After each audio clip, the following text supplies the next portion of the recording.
ఏదైనా కట్టడం భూమి మీద పునాది మీద కట్టాలి. పునాది గట్టిగా వేసాడు అనుకో 4-5 అంతస్తులు వేస్తాడు. పునాది సరిగ్గా వేయలేదు అనుకోండి 1-2 అంతస్తులు వేస్తాడు. అసలు పునాది ఎగిపోతే 1 అంతస్తు ఉంటాడు. అంటే భూమిలో ప్రాబ్లం కాదు, కట్టబడే విధానంలో ప్రాబ్లం ఉంది. కొరింథీయులకు రాసిన పత్రిక మన ధ్యానాంశం 3వ అధ్యాయంలో ఉన్నాం కదా.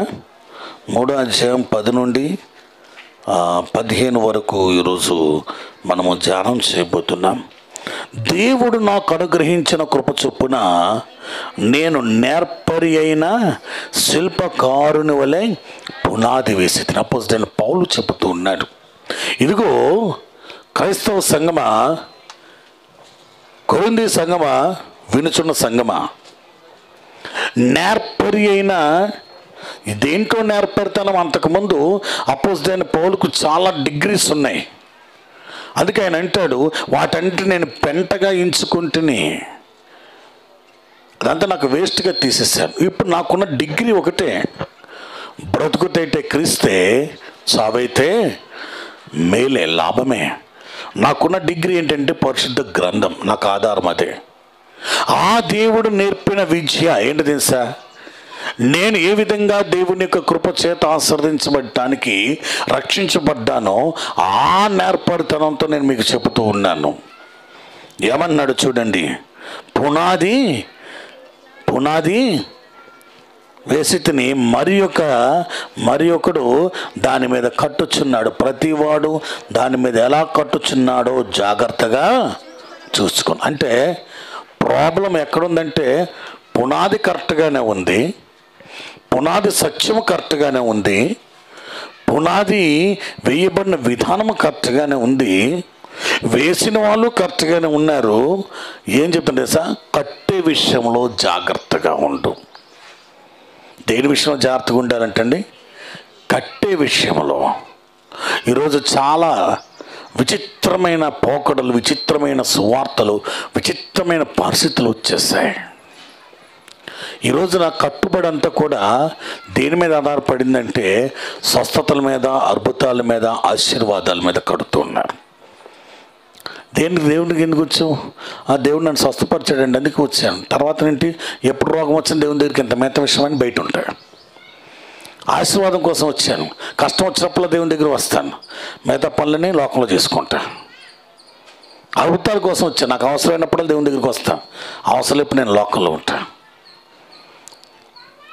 కానీ చాలా స్పష్టంగా బైబిల్లో దేవుని వాక్యం చెప్తుంది, ద కార్నర్ స్టోన్ అంటే నీ ఫౌండేషను యేసుక్రీస్తు అయి ఉన్నాడు. దేవుని స్తోత్రం, హల్లెలూయా.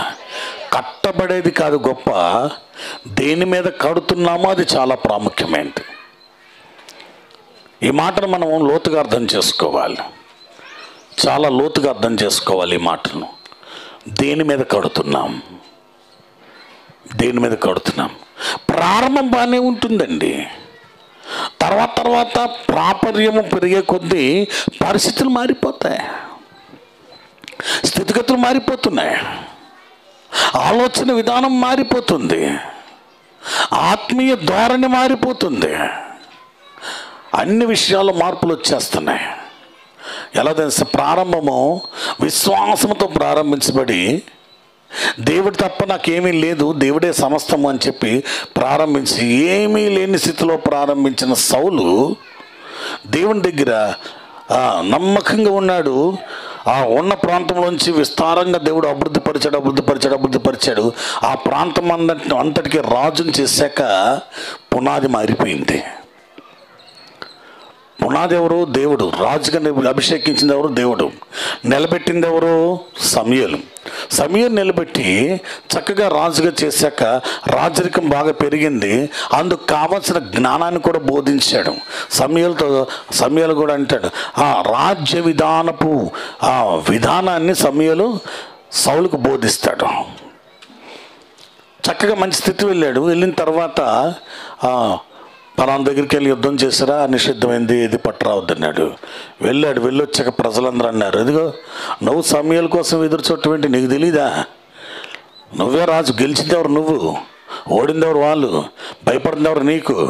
కాబట్టి నువ్వు ఎవరిని లెక్క చేయాల్సిన అవసరం, నీకు నచ్చిన నువ్వు చేసుకో అన్నారు. దాంతో సమయాలు రాకముందు అర్పణ అవటానికి సిద్ధపడ్డాడు. ఏం మారింది? పునాది మారిపోతుంది. పునాది మారిపోతుంది. ఎప్పుడైతే తన మీద తాను కట్టుకోవటం మొదలుపెట్టాడో కూలిపోవటం మొదలుపెట్టాడు. అప్పటి వరకు యెహోవా ఆత్మ అతని మీద ఉండెను. ఆ తర్వాత యెహోవా ఆత్మ తొలగిపోయి దురాత్మ ఒకటి వచ్చి అతన్ని వెరచుతూ ఉండేనంటే చాలా స్పష్టంగా ఒక విషయం మనం అర్థం చేసుకున్నాం. మనం దేని మీద కట్టబడ్డామో మన క్రియలు నేర్పుతుందంట. దేవుని స్తోత్రం. అదే అపోస్తలుడైన పౌలు చెప్తున్నాడు, నువ్వు దేని మీద కట్టబడ్డావు, ఎలా కడుతున్నావు, నీ క్రియలు ఎలా, నీ కట్టడం ఎలాగుంది. మరి ఆ వస్తంగా ఇక్కడ ఈ గుమ్మం పెట్టడానికి ఎంతవరకు కట్ చేయాలని కొట్టడం మొదలుపెట్టాం. అర్థం చేసుకుని కట్టడం మొదలుపెట్టాం. సగం కొట్టాడు. సగం కొట్టిన తర్వాత కిటికీ కూడా పెట్టాలన్నాడు. ఇంకొద్ది కొట్టాడు. కొట్టగానే మేస్త్రి అన్నారు, ఆ పైన అంత పాడైపోయింది, కొడుతుంటే పుట్ర రాలిపోతుందంటే, అమ్మ అంత చాలా ఖర్చు అవుతుంది, అది అంతా కట్టాలంటే ఖర్చు అవుతుంది, కాబట్టి అంతవరకే గుమ్మం పెట్టేమన్నా. కానీ మేస్త్రి అన్నాడు, లేదండి, మీరు ఎంతవరకు కట్టినా ప్రయోజనం ఉండదు, అది పూర్తిగా కట్టుబడి కరెక్ట్గా లేకపోతే మీరు ఎంత ఖర్చు పెట్టినా ప్రయోజనము లేదని చెప్పి అది మొత్తం కొట్టేశాడు. నాకు అది చూసినప్పుడు నాకు అనిపించింది, కొన్నిసార్లు మనకిష్టం వచ్చినట్టు మనం దేవుని దగ్గర ప్రవర్తించి దేవుని క్రియలు కొన్ని చేసి దాంట్లో కలిపేసి బాగానే ఉంది అంటున్నాం. బాగానే ఉంది, నాకు నచ్చినట్టు నేను చేసి దేవుని దగ్గర కూడా ఆ దేవుని నచ్చినట్టు కొన్ని చేసి దేవుడు నాకు నచ్చినట్టు నేను కొన్ని చేసి అంతా బాగానే ఉంది, బాగుంటుంది అనుకుంటాం. బాగుగా ఉన్నది బాగుగా లేని దాన్ని బాగు చేయదు, కానీ బాగుగా లేనిది బాగుగా ఉన్నదాన్ని పాడు చేస్తుందంట. అంటే మంచిది చెడ్డదాన్ని బాగు చేయలేదు, కానీ చెడ్డది మంచిదాన్ని కూడా బాగు చేయదు. బాగు చేస్తుందా? లేదే.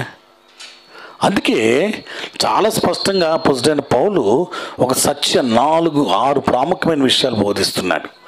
నీ కట్టడం దేని మీద, నీ కట్టడం ఎలాగుంది. ఒకటి చూడండి, అక్కడ చూద్దాం, వాక్యంలోకి వెళ్దాం.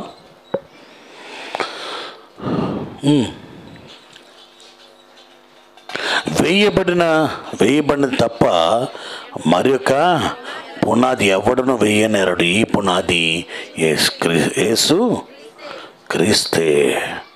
అంటే నీకు ఇచ్చిన రక్షణ, నీకు ఇచ్చిన విశ్వాసం, నీకు ఇచ్చిన జీవితం ఈ లోకంలో ఎవ్వరు ఇవ్వలేరు, ఎవరి వల్ల కాదు కూడా. ఒక డాక్టరు రోగాన్ని బాగు చేయగలడు, కానీ నా పరమ డాక్టర్ రోగమే లేకుండా చేయగలడు. అది నా దేవుని గొప్ప. చూద్దాం, ముందుకెళ్దాం. ఎవడైనాను పునాది మీద బంగారము, వెండి, వెలగలరాళ్ళు, కర్ర, గడ్డి, కొయ్యకాలు మొదలైన వాటితో కట్టిన ఎడల వాని పని కనబడును. ఆ దినమున దానిని తేటపరచును. అది అగ్ని చేత బయలుపరచబడి మరియు వాని పని ఎట్టిదో దానిని అగ్నియే పరీక్షించును. దేవుని స్తోత్రం. ఇక్కడ కొన్ని మెటీరియల్స్ గురించి చెప్తూ ఉన్నాడు. కొన్ని మెటీరియల్స్ గతసారి కూడా చెప్పా. విలువైంది ఏది? బంగారం కదా. బంగారం విలువైందా కాదా? మట్టిలో పడితే దాని విలువ తగ్గిపోద్దా? బురదలో పడితే, పెంటలో పడితే? ఎందుకంటే అది ఎప్పుడు విలువైంది. విలువైన దానికి ఎప్పుడు కూడా అపవిత్రత అంటినంత మాత్రాన దాని విలువ తగ్గిపోదు, కానీ దాని విలువ కనబడకుండా చేస్తుంది. అర్థం చేసుకోండి. అర్థమైందండి?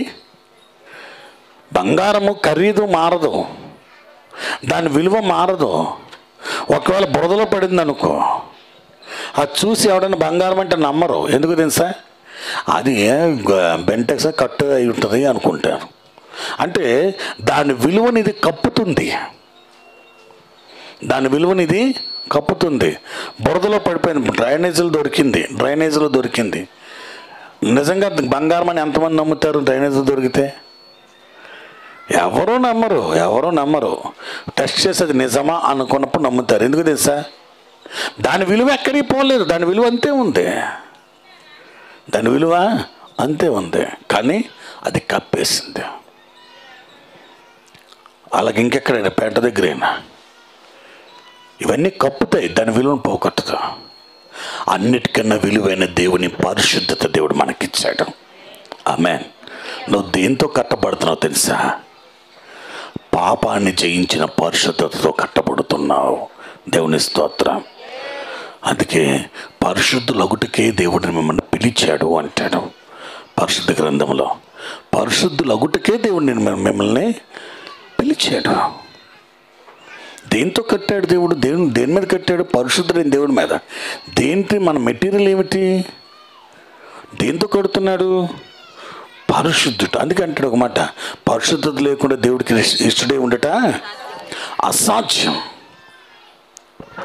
నీ క్రియలు పరిశుద్ధమైనవిగా ఉన్నవా? నేను దేవుళ్ళో నమ్మకంగా ఉన్నానండి, యథార్థంగా ఉన్నాను. చూడండి, రహస్యములో యోసేపు రహస్యములో ఉన్నాడు. ఆ ఇంటి మొత్తం తనే అధిపతి. పోతిఫర్ భార్య వచ్చింది, ఇదిగో నీ మీద చాలా రోజులు నాకు కన్నుంది, ఈ 4 గోడలు మధ్య పాపం చేస్తే ఎవరికీ తెలీదు. ఎందుకు తెలుసా? నా మీద నింద వేసే ధైర్యం వీళ్ళు ఎవరికీ లేదు. ఒకవేళ యజమానుడు చెప్తాడు అనుకున్నావేమో, నన్ను కాదనే ధైర్యం వీళ్ళు ఎవరికీ లేదు. కాబట్టి రా పాపం చేద్దామని రహస్యంగా అక్కడ పదం వాడతాడేంటి తెలుసా? దేవునికి విరోధంగా పాపం చేసి అలాగ మూట కట్టుకుంటాను. చూడండి, పరిశుద్ధత అన్నది నలుగురిలో ఉన్నప్పుడు, సంఘంలో ఉన్నప్పుడు కాదు. నువ్వు వ్యక్తిగతంగా ఒంటరిగా ఉండినప్పుడు, నిన్ను శోధించబడుతున్నప్పుడు, నీ సెల్ ఫోన్ నీ చేతిలో ఉన్నప్పుడు పరిశుద్ధత ఉండాలి.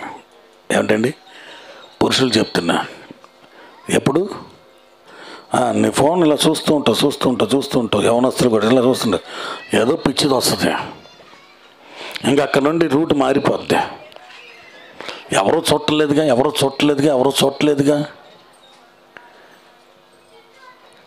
కానీ ఒకటి తెలుసా, దేవుడు చూస్తున్నాడు. ఒక రోజున ఒక యవనస్తుడి గురించి దేవుడు నాకు చెప్పాడు. ఆయన గర్దించు అని. అతను గర్దిస్తాను నాకు ఇది మాత్రం అసలు లేదు. ఎందుకు తెలుసా? ఎంతో నమ్మకమైన బిడ్డ, నమ్మకంగా అసలు ప్రార్థనలో అన్నిట్లో నమ్మకంగా ఉంటాడు, చాలా నమ్మకంగా ఉంటాడు ఆ యవనస్తుడు. ఏంటి ప్రభువా అంటే ఆయన చెప్పింది చూస్తే నాకు కొద్దిగా బాధ వేసింది. సరే చెప్పాను, అరే నువ్వన్నీ బాగానే ఉన్నావురా, ఒక విషయంలో తప్పిపోతున్నావు, జాగ్రత్త, సరి చేసుకో అని అంటే ఆడికి ఎక్కలేని కోపం వచ్చింది.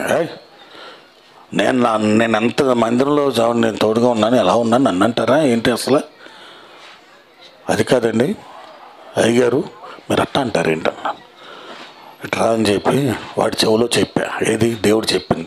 నేను పదే చెప్తాను, దేవుడు ఎప్పుడు కూడా నలుగురు మధ్య నేను అవమానకరంగా నీ లోపాన్ని బయట పెట్టడం. చెవులో చెప్పా. వాడికి ఎమ్మటి నేను మోకాళ్ళను కొట్టుకోవడం మొదలెట్టి ఒక మాట, ఎన్నాళ్ళు ఆఖరికి నాతో ఉన్న వాళ్ళకు కూడా తెలియకుండా నేను రహస్యంగా తలుపులు వేసుకొని చేస్తుంది. ఎట్లా తెలిసింది? నేను చూడటం లేదురా, వాడిని దేవుడు చూస్తున్నాడు. నీకు 2-3 సార్లు చెప్పాడు, వినలేదు, సరి చేయమని చెప్పాడు. వెన్నులోంచి వణుకొచ్చింది, మార్చుకున్నాడు తన జీవితాన్ని. అర్థం చేసుకోండి, పరిశుద్ధత అంటే మనం ఏమనుకున్నాం తెలుసా? బట్టల్లో పరిశుద్ధత కాదు, మాటలో పరిశుద్ధత కాదు. ఎక్కడైనా దేవుని సన్నిధిలో దేవునికి విరోధంగా పాపం చేస్తామనే భయంలో పరిశుద్ధత ఉండాలి. అది నీ కట్టుబాటు. అందుకు నువ్వు కట్టున్నావు. అందుకే దేవుడు ఎవరిని ఎక్కువగా దీవిస్తాడే అంటే పాపానికి భయపడేవాడికి కాదు, చాలా శ్రద్ధగా నాలి, దేవుడికి భయపడేవాడు దేవుడు దీవిస్తాడు. ఏంటి 2 తేడా? అయ్యో నేను పాపం చేస్తాను, దాని జోలికి వెళ్ళకూడదని జాసంతా ఎక్కడ ఉంది? పాపం చేసేవాడు ఆలోచన ఎప్పుడు పాపం మీద ఉంటుంది. పరిశుద్ధుడైన దేవుడి మీద భయపడేవాడు వాడికి పాపం భయపడుతుంది. దేవుడికి భయపడే వాళ్ళకి అన్నీ భయపడతాయి. నీ పవిత్రీకరణ, నీ శుద్ధీకరణ, నీ పరిశుద్ధత దేవుడిచ్చింది. దాంతో నువ్వు కట్టాలి. నీ జీవితాన్ని కట్టుకోవాలి. నీ జీవితాన్ని సరి చేసుకోవాలి. నీ జీవితాన్ని ఉన్నతంగా మార్చుకోవాలి. పరిశుద్ధత అంటే ధరించే వస్తువు కాదండి. పరిశుద్ధత అంటే కనపరిచే క్రియ కాదు. పరిశుద్ధత అంటే దేవుని ఆమోదయోగ్యంగా ఉండే నీ హృదయ స్థితి. నీ హృదయ స్థితి, నీ హృదయ స్థితి దేవునికి ఆమోదయోగ్యంగా ఉంచుకో. అప్పుడు ఏది నిన్నేమీ చేయలేదు. నువ్వు కట్టే విధానం సరిగ్గా లేకపోతే మొత్తం కూలిపోతుంది. నువ్వు కట్టే పరిస్థితి బాగోపోతే నీ పరిస్థితులన్నీ మారిపోతాయి. ఆలోచించండి.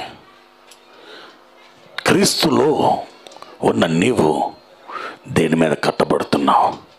రెండోది బంగారం పరిశుద్ధత గుర్తు. రెండోది వెండి దేవుడికి ఇచ్చిన విమోచనకు గుర్తు. విడుదల. ఒక్కసారి విడిపించబడినవాడు, ఒక్కసారి విడుదల వచ్చినవాడు, ఒక్కసారి దేవుని మహిమను చూచినవాడు తిరిగి బంధకాల్లో చిక్కుకోకూడదు. బంధకాల్లో చిక్కుకోకూడదు. ఇప్పుడు ఒక షర్టు ఉతకటానికి ఇచ్చావు, మురికి అయ్యిందండి, 4-5 మరక ఉందండి. బాగా డ్రై క్లీనర్ ఇచ్చావు, డ్రై క్లీనర్ బాగా ఉడిగా తీసుకొచ్చారు. తిరిగి తీసుకొచ్చి కూడా అది మరకలు ఉన్నాయి అనుకోండి, ఏమంటావు? అది క్లీన్ చేస్తుంటే కాదు కదా. దేవుడు నిన్ను విమోచించాడంటే ఒక్క పాపం నుండి మాత్రమే కాదు, నీ పాపపు క్రియల నుండి, ఆలోచన నుండి, తలంపుల్లో నుండి, స్థితుల్లో నుండి, పూర్వకాలపు పరిస్థితుల్లో నుండి అన్నిటిలో నుండి దేవుడు విడిపించాడు. Don't return back. గత కాలపు స్థితుల గురించి ఆలోచించకుండా ఉండటానికి, భవిష్యత్తులో నీ జీవితంలో మేలు చేయటానికి దేవుడు విడిపించాడు. నేనండి దేవుళ్ళు రాకముందండి అబ్బా లేకుండేది, మాకు నసం దేవుళ్ళకి వచ్చాం అంటే నువ్వు విడుదల పొందలేదు, విమోచన నీకు లేదు. రక్షించబడక ముందున్న నీ జీవితం గురించి పదే పదే నువ్వు ఆలోచిస్తున్నావు, నాకు అలాంటి స్థితి కావాలని కోరుకుంటున్నావు అని అంటే దేవుడిచ్చిన విమోచనను నువ్వు పక్కన పెట్టావని అర్థం. దేవుడిచ్చిన విడుదలను అందుకంటాడు చూడండి, ఇజ్రాయేలీలు కానాను యాత్రల్లో వెళుతున్నప్పుడు దేవుడు ఒక మాట చెప్పాడు, ఇప్పుడు చూసిన ఐగుప్తులకి ముందు అన్నాడును చూడరు. మళ్ళీ ఐగుప్తులు వచ్చారు వీళ్ళ దగ్గరికి. కానీ దారిలో రాలిపోవటానికి కారణం ఏంటి తెలుసా? మిశ్రమ జనము అని ఉంటుంది అక్కడ. ఎవరండి మిశ్రమ? అలా అన్నా తెలుసా, మేము ఐగుప్తులు ఉడుకుడుకు కూడలు వండుకుని ఉడుకుడుకుగా తినేవాళ్ళం అన్నాడు. దేవుడేమో ఇలా వెట్టి చాకరీ వెట్టి పరిస్థితి చూసి తట్టుకోలేక విడుదలిస్తే వీళ్ళేమన్నా తెలుసా, అప్పుడు మేము ఉడుకుడుకు కూర వండుకోవడానికి ఇది ఎక్కడ ప్లేస్ ఎక్కడ ఉంది, టైం ఎక్కడ ఉంది? పొద్దున్న నుండి సాయంత్రం 100 ఇటుకలు చేయాలి. 100 ఇటుకలు అంటే 6 అడుగులు పొడవు 4 అడుగులు వెడప్ప కలిగిన ఇటుక చేయాలి. అలాంటి 100 చేయాలి రోజుకి ఒక కుటుంబం. తినడానికే టైం లేదు వీళ్ళకంటే ఉడుకుడుకు. అందుకే ఆ మిశ్రమ జనంతో పాటు వాళ్ళని అనుసరించిన వాళ్ళందరూ అరణ్యంలో రాలిపోయారు. విమోచన దేవుడు నీకు ఇచ్చిన విమోచన మీద నువ్వు కట్టుకోవడం నేర్చుకో. గతకాలపు స్మృతులు అవసరమే, సాక్ష్యం కావాలి, కానీ అప్పుడే కావాలని కోరుకుంటావు చూడు, అదేంటో అని తప్పుగా అనుకోకండి. నువ్వు బాధలో, దుఃఖంలో, వేదనలో, అసలు నువ్వు లేవలేని స్థితిలో ఉన్నప్పుడు నీ బంధువులు రాలేదు, నువ్వు ప్రేమించిన వాళ్ళు రాలేదు, నువ్వు ప్రేమించే వాళ్ళు నువ్వు ఎంతో గొప్పగా చూసేవాళ్ళు ఎవ్వరు రాలేదు. ఆ టైంలో నీ దిశను నీ దశను మార్చటానికి ప్రభు వచ్చాడు. ప్రభు వచ్చి ఆయన లేవనెత్తి నిలబెట్టి నడిపిస్తూ ఆదరించి ఒక స్థితికి తీసుకొచ్చాక నేను అందరూ చేద్దారు. రాగానే దేవుడు సెకండ్ అయిపోతాడు. ఇప్పుడు ఫంక్షన్ కాలు పిలిచారండి, ఆదివారం ఏమండి రక్త సంబంధికి నీ ముఖం తిప్పుకోవద్దుగా అన్నారు కదా. ఏంటంట మరి నీ శ్రమలు, నీ దుఃఖములు, నీ వ్యాధులు, నీ బాధలు మరి అప్పుడేమయ్యారు అంటే వాళ్ళని తప్పు పట్టట్లా, ఎవరిని విరోధంగా ఉండదు, అందరినీ ప్రేమించు. కానీ ఆ ప్రేమను ప్రభువుని పక్కన పెడితే నీవు పక్కకి వెళ్ళిపోతావు. జాగ్రత్త. నీ విమోచన చాలా ప్రాముఖ్యమైనది. ఈరోజు నువ్వు జ్ఞాపకం చేసుకోవాల్సింది, పుట్టినరోజు జ్ఞాపకం చేసుకుంటాడు ప్రతి ఒక్కడు, కానీ క్రైస్తవుడు తిరిగి జన్మించిన రోజు జ్ఞాపకం చేసుకుంటాడు. ఎందుకు తెలుసా? గతకాలపు జీవితము పాతి పెట్టబడింది. అక్కడ నుండి నేను పలానా టైంలో పలానాగా ఉండేవాను. ఈ మధ్యకాలం నేను ఎప్పుడైనా పాతకాలం గురించి ముట్టలు చెప్పడం మొదలెట్టానా? ఇంతకుముందు వ్యాపారం ఉన్నప్పుడే ఒక సంవత్సరం నుండి అసలు ఒక సబ్జెక్ట్ ఎత్తట్టు. ఎందుకు తెలుసా? అరే చచ్చిపోయిన దాని గురించి నీకెందుకు రా అంటాడు. ఎలా ఉందో తెలుసా? మనతో పాటు ఒక చచ్చిపోయిన శవాన్ని తీసుకొచ్చి మెడకేసుకుని పక్క కూర్చోబెట్టుకుంటే ఎట్లా ఉంటుంది చెప్పండి? ఇది మంచిది, నాకంటే మంచిది, ఇది నాకన్నా మంచిది అంటే గతమేంటి? బతికే ఉంది అది, చెప్పాలి, మాట్లాడరే. బతికుందా? మరి దాన్ని మళ్ళీ బతికిద్దామా? బతికితే ఏం చేస్తుంది చెప్పాలి. దీన్ని చంపుద్ది. విమోచన నువ్వు క్రీస్తులో కట్టుకున్న దేని బట్టే తెలుసా? విమోచించబడిన జీవితం మీద నువ్వు కట్టుకో. విడుదల ఇచ్చిన దేవుని దగ్గర ప్రభువా నేను రక్షించబడిన నాటి నుండి అలాగున్నాను. అది గ్రాఫ్. నీకు అంతకుముందు గ్రాఫ్ కాదు నీది. దేవుల్లో రక్షించబడిన నుండి నాకు గ్రాఫ్ ఎలాగుంది? నా ఆత్మీయతలో, నా జీవితంలో, నా కుటుంబ జీవితంలో ఎలాగుంది? అంతకుముందు ఎలాగుంది? గ్రాఫ్ పెరిగిందా తగ్గిందా ఆలోచించుకో. నువ్వు తగ్గింది అంటే నువ్వు పాత జీవితం మీద కడుతున్నావు. పెరిగిందంటే విమోచన మీద నువ్వు కడుతున్నావు. దేవుని స్తోత్రం. మూడోది వెలగల రాళ్ళు. దేవుడిచ్చిన కృపా వరముల చేత దేవుడు మనల్ని అలంకరింపజేశాడు. ఆ కృప అంటే తెలుసా? You are the light. మునుపు చీకటి ఉండేది కానీ ఇప్పుడు వెలుగుగా ఉన్నాడు. అంటే నీ క్రియలు రహస్యంలో కావు, గుర్తుపెట్టుకో. నీ ఆలోచన రహస్యం కాదు, అన్ని దేవునికి వెలుగే. నువ్వు ఏం చేసినా తెలిసిపోతాయి. లోపాయకరమైన జ్ఞానంతో వాడకూడదు దేవుని దగ్గర. ఏంటండి? నేను ఇది చేస్తే దేవుడు నాకు ఇది చేస్తాడు అంటే దేవుని బ్లాక్మెయిల్ చేస్తావు నువ్వు. నేను కానుకిస్తే దేవుడు నన్ను ఆశీర్వదిస్తాడు కాదు, నేను కృతజ్ఞత కలిగి ఉంటే దేవుడు నన్ను ఆశీర్వదిస్తాడు. అది కారణం. లేకపోతే ఎందుకు వచ్చింది పాస్టర్ గారు ఈరోజు దశంభా గారి గురించి చెప్తాడు, ఎందుకు వచ్చింది చేత పని అయిపోద్ది కదా అనుకుంటే నీ పని అవుతుంది, నా పని అవుతుంది, దేవుడి పని చేయడు. ఆలోచించండి. నీ కట్టడము వెలగల రాళ్ళు. అందుకే పరలోకం వెలగల రాళ్ళతో కట్టాడు, వజ్రవైడూర్యాలతో. అంటే వెలగల రాళ్ళు అంటే మనం అర్థం ఆ బంగారము గోమతి కంటే ఇక్కడ నుండి రేపటి నుండి ఒక రాళ్ళు పెట్టుకున్నాం. ఎవరికి ఏ జాతకం కావాలో చెప్పండి, నేను చెప్తాను, రేపటి ఒక రాయి పెట్టుకోండి కాదు, జాతిరాళ్ళు పెట్టుకోవటానికి కాదు. దేవుని వెలుగును ప్రకాశించే స్థితిలో మనం ఉండాలి. అది డైమండ్ ఎప్పుడు స్వయం ప్రకాశం. ఒక రోజున ఒక డైమండ్ అన్నాడు ఒక ఆయన. కాదంటాను నేను. సరే ఈ రెండింటికి టెస్ట్ చేద్దాం అన్నాను. ఏంటంటే అరగదీసే రాయి ఉంటుంది మాకు, ఆ రాయి మీద పెట్టి ఎట్నుండి తిట్టట అన్నాను. లేదు రాయి లేదు.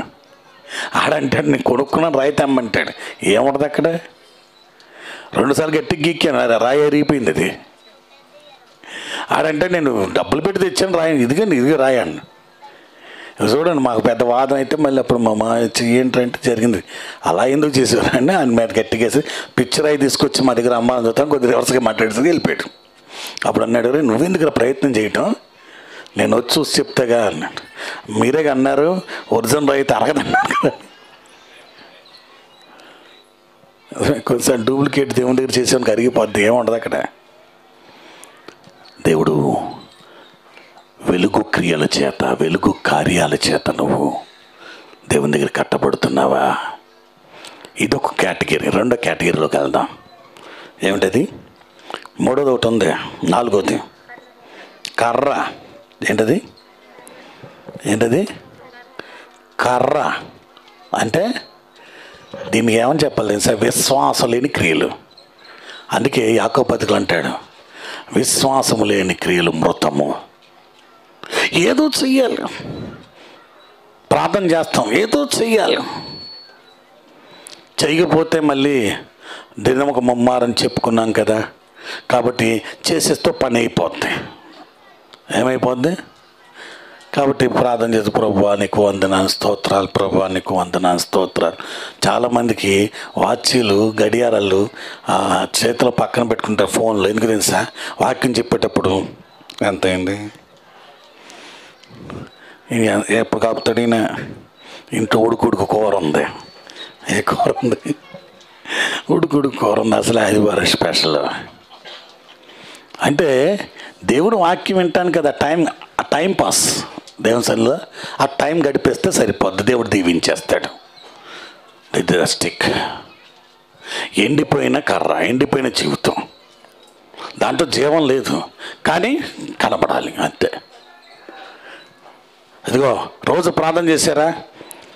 అమ్మో చేయలేదంటే ఈయన ఏమంటాడు, ఎందుకు వచ్చింది? చేసా అని కర్ర చేయొత్తాం. అసలు విషయం నీకు తెలుసు. బైబిల్ చదివారా? చదవలేదంటే ఎందుకు వచ్చింది? చదివా. ఏం చదివా? ఎప్పుడో 6 రోజుల క్రితం ఒకసారి బైబిల్ తెరిచావు. ద స్టిక్ అంటే లోకాన్ని స్టిక్ అయి ఉన్నావు నువ్వంటే. కానీ ఉన్నది ఎలీషా నిలబడి ఉన్నాడు, కూర్చున్నాడు. ఈలోపు గెహాజీ వచ్చి స్టూల్ వేసుకొని గమ్ము దగ్గర కూర్చున్నాడు గమ్మున. ఏమయ్యా ఎక్కడికి వెళ్ళావు అంటే, నేను ఎక్కడికి వెళ్తాను గెహాజీ, నేను ఎక్కడికి వెళ్తాను?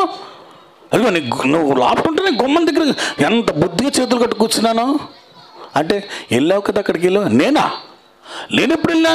నేను అసలు గుమ్మం దాటలేదే. నీతో పాటు నా ఆత్మ రాలేదా? ఎవరినాడు? నీతో పాటు. అందుకే అతను పోగొట్టుకుంది, నువ్వు పొందుకో. అర్థం ఏంటో చాలా స్పష్టంగా అర్థం చేసుకోండి. విశ్వాసం లేని క్రియలు నువ్వు చేస్తే పోగొట్టుకున్నవన్నీ తిరిగి వస్తాయి. ఏంటివి? మీరు పూరించుకోండి, ఖాళీలు పూరించుకోండి. నీ జీవితంలో పోగొట్టుకున్నవన్నీ వచ్చేస్తాయి. చాలామంది ఏమంటారు సార్, ప్రభువా మా పోగొట్టినన్నీ ఇచ్చే ప్రభువా. ఏం పోగొట్టుకున్నావు? అయ్యా నేను ఆస్తి పోగొట్టుకున్నాను. దేన్ని బట్టి పోగొట్టుకున్నావు? శాపాన్ని బట్టి. ప్రభువా రోగం, నా ఆరోగ్యం పోయింది ప్రభువా. దేన్ని బట్టి? పాపాన్ని బట్టి. ఇప్పుడు పోగొట్టినన్నీ వచ్చేయాలంటే ఏం కావాలి? ఆస్తితో పాటు శాపం రావాలి. అవునా కదా?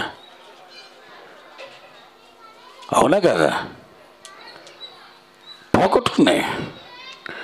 కావాలని దేవుని సన్నిధికి వచ్చి కన్నీరు విడిచి పోగొట్టుకున్నాయి, మళ్ళీ తెచ్చుకోవటం అన్నమాట. అందుకే విశ్వాసము లేని క్రియల చేత పనులు చేస్తున్నాం. ఏంటో తెలుసా? కొంతమందికి సెంటిమెంట్ ఎక్కువ ఉంటుంది. ఏంటో తెలుసా? డబ్బుల్లో కూడా చాలామంది సెంటిమెంట్ ఉంటుంది. ఒక డబ్బులు వచ్చినాయి అనుకోండి, అవి వస్తే వెనకాల ఎక్కువ వచ్చినాయి అనుకోండి, ఈ నోటు జాగ్రత్తగా పెడతారు. ఎప్పటికీ తీరేది. ఎందుకు తెలుసా? ఇది అయిపోతే ఆ డబ్బులన్నీ అయిపోతాయేమో. 5వ రోజు ఇది వెళ్ళిపోద్ది, పీక మీదకి వస్తుంది, తీసి వాడేస్తాం. అప్పుడేమైంది? అప్పుడు రాలేదా? అప్పుడు లేవా? అంటే విశ్వాసం దేవుని మీద లేదు, విశ్వాసం. అటువంటివి కడుతూ ఉన్నారంట. తర్వాత ఏంటమ్మా? గడ్డి అంటే అర్థం ఏంటి తెలుసు? గడ్డి అంటే ఏంటి తెలుసండి? ఏదోట్లేండి. గడ్డి పూల గురించి మా అత్త స్వార్థ ఒక మాట అంటాడు. పొద్దున పూజ సాయంత్రానికి రాలిపోద్దంట. ఎప్పుడు పూసి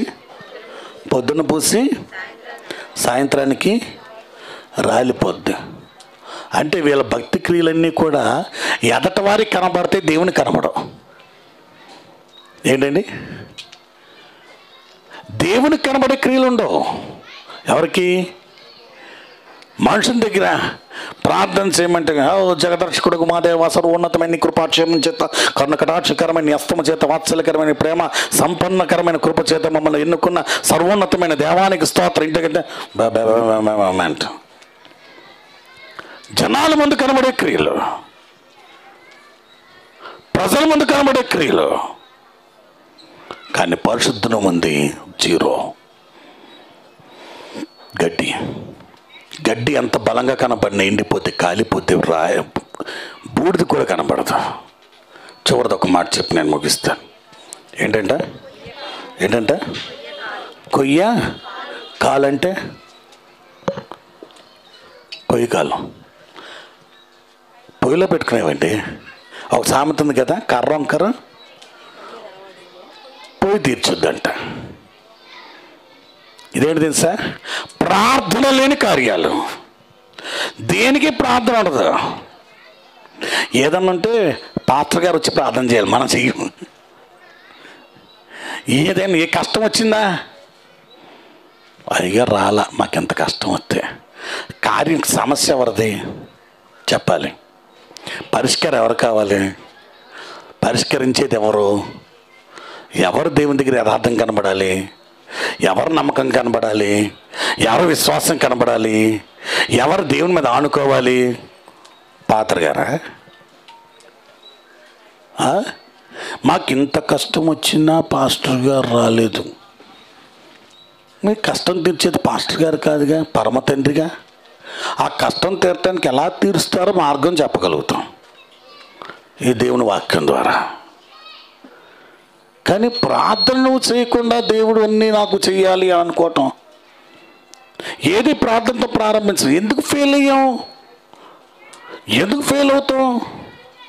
మన శక్తి సామర్థ్యాన్ని నమ్ముకొని స్టార్ట్ చేస్తాం, అది కాస్త కొంత ఫెయిల్ అవుతుంది.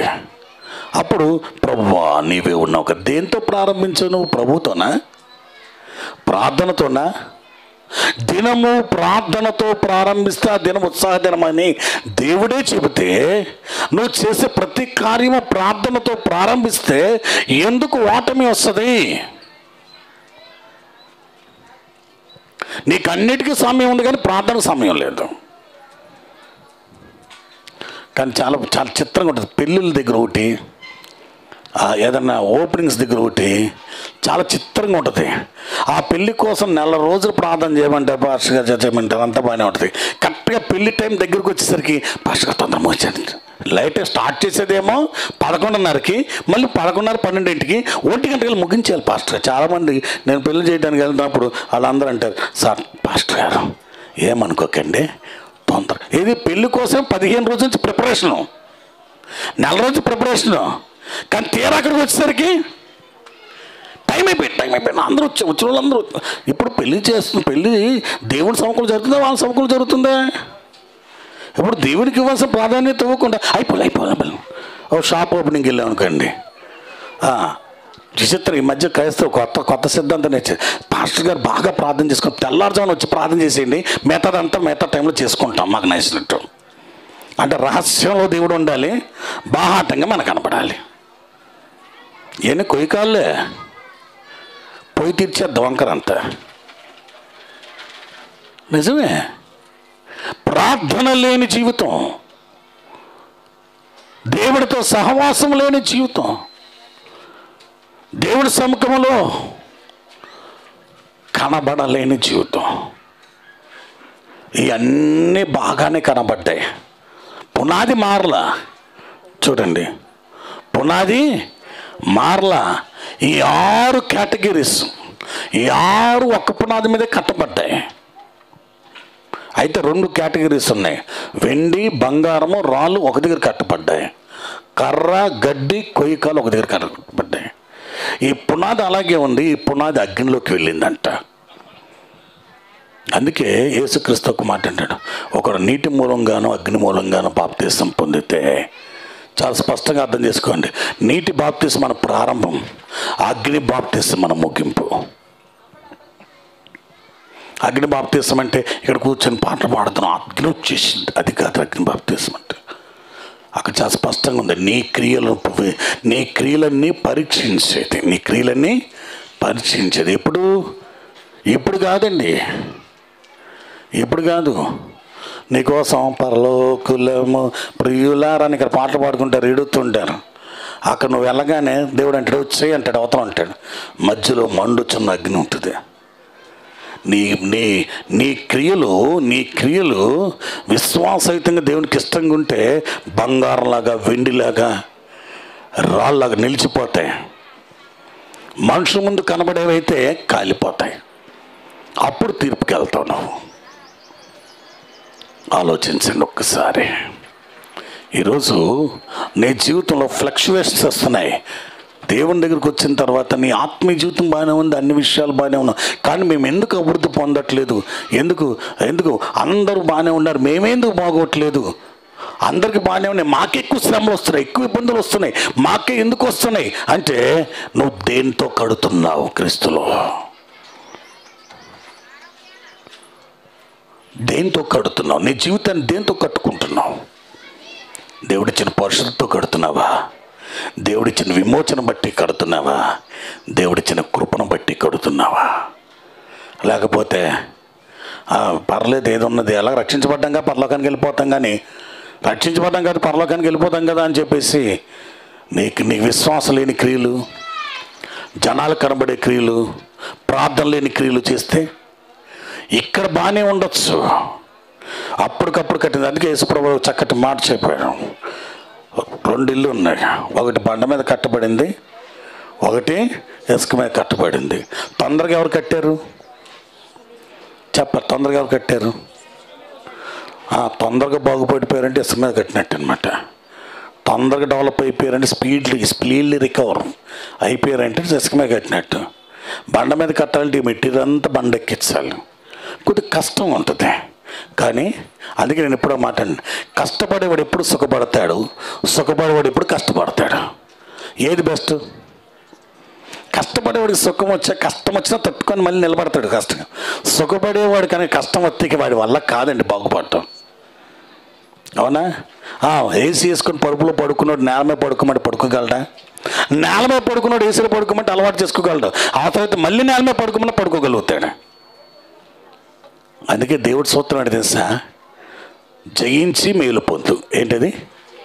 జయించి మేలు పొందు. అందుకే ప్రియమైన దేవుని ప్రియబిడ్డ, నీ జీవితంలో నీ స్థాయి అంటే నీ ఆశీర్వాదం, నీ దీవెన దేని మీద ఆధారపడింది? క్రీస్తు అనే పునాది. దేని మీద నువ్వు కడుతున్నావు? దేని మీద నువ్వు కడుతున్నావు? దేని మీద కడుతున్నావు అంటే క్రీస్తు మీద. దేంతో కడుతున్నావు? దేనితో కడుతున్నావు? దేవుడిచ్చిన పరిశుద్ధతోనా, లేకపోతే నీ సొంత క్రియలతోనా? దేవుడిచ్చిన విమోచన బట్టి కడుతున్నావా? జనాల ముందు కనబడాలని జనాల కోసం బతుకుతున్నావా? దేవుడిచ్చిన విలువైన సాక్ష్యం బట్టి నువ్వు నీ సాక్ష్యాన్ని కట్టుకుంటున్నావా? లేక ఎలాగో రక్షణ వచ్చింది వెళ్తాగా నేను నా ఇష్టం అనుకుంటున్నావా? ఇప్పుడు చెప్పండి, పునాది అందరికీ ఒకటే. పునాదిలో మార్పు లేదు, కట్టబడే విధానంలో మార్పు ఉంది. నువ్వు ప్రాధాన్యత దేనికి ఇస్తున్నావు? దేనికి నీ ప్రాధాన్యత? నీవిచ్చే ప్రాధాన్యతను బట్టి నీ జీవితం ఉంటుంది.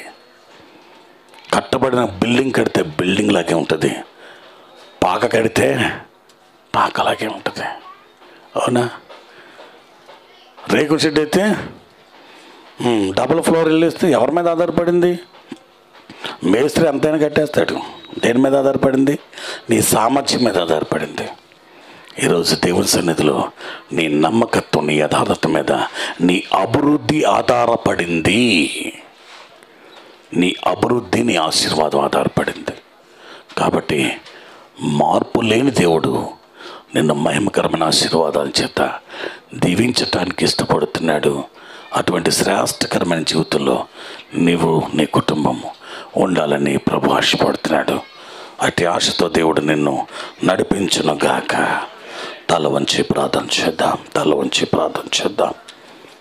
ప్రతి ఒక్కరు ఒక్క నిమిషం హృదయపూర్వకంగా ఒక్క నిమిషం మనం ప్రార్థన చేసుకుందాం. మహోన్నతుడైన జీవాధిపతి అయిన దేవుని దగ్గర, నమ్మదగిన దేవుని దగ్గర, నమ్మకమైన దేవుని దగ్గర, ఆశీర్వాదకర్తకు దేవాతి దేవుని దగ్గర ఉన్నతమైన కృపచేత నింపి నడిపించమని సర్వోన్నతమైన మా ప్రియ పరలోకపు తండ్రి, అమూల్యమైన మీ కృపాస్తాల కిందకు వచ్చి ప్రార్థిస్తున్నాం. దయగలిగిన దేవుడవు, కృప చూపే దేవుడవు, కృపలో నింపే దేవుడవు. నీ కృపను బట్టి, నీ వాత్సల్యతను బట్టి, నీ పరిశుద్ధతను బట్టి మా మీద నా తండ్రి దేవా నీ కృప చూపి క్రీస్తు అనే పునాది మీద మమ్మల్ని కట్టుచున్నావు. నీ కట్టడంలో మమ్మల్ని నింపి సంపూర్ణమైన క్షేమంలో, సంపూర్ణమైన ఆశీర్వాదకరమైన జీవంలో నింపి బలపరిచి అయా నమ్మకంగా నీ పరిశుద్ధతో, నీ విమోచనతో, నీ సాక్ష్యంతో మమ్మల్ని మేము కట్టుకొనసు, దినదినం అభివృద్ధి పొందొచ్చు. నమ్మకమైన సాక్షులుగా మా జీవితం పెంపొందించమని నీ పరిపూర్ణమైన హస్తాలకు అప్పగిస్తూ సర్వాధికారిని యేసుక్రీస్తు నామములో ప్రార్థించి అడిగి వేడుకొంచున్నాం నమ్మదగిన తండ్రి.